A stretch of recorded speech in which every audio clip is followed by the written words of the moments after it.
Chez Bijou Bidor, flat kitoko, veut dire auberge kitoko, restaurant kitoko, veut dire tu as na boutique, tu as na bilanga pona kolesa mboka. Rumela na yo chez Bijou Bidor, auberge ya kitoko. Ale Bijou Bidor yo.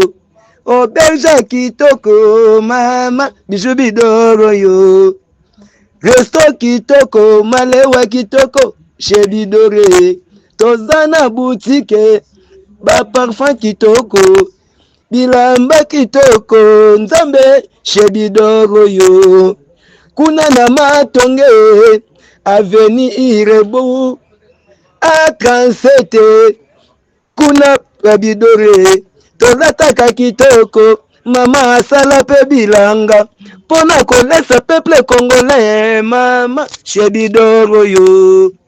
Flotte kitoko, Shebidoro yo. Boutique kitoko, Shebidoro yo. Restaurant kitoko, malewa soin,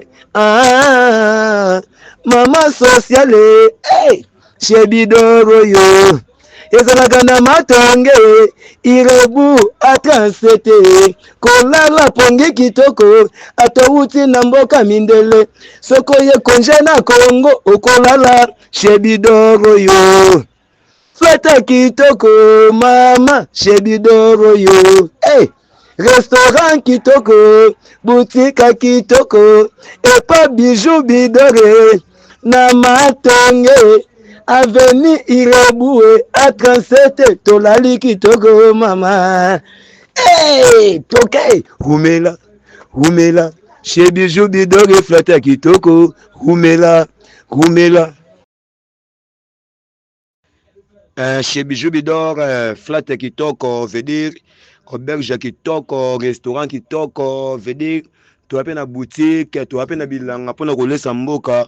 Rumela na yo chez Bijou Bidor, auberge ya kitoko. Ale Bijou Bidor yo. Auberge kitoko, mama Bijou Bidor yo. Resto kitoko, malewa kitoko, chez Bidore.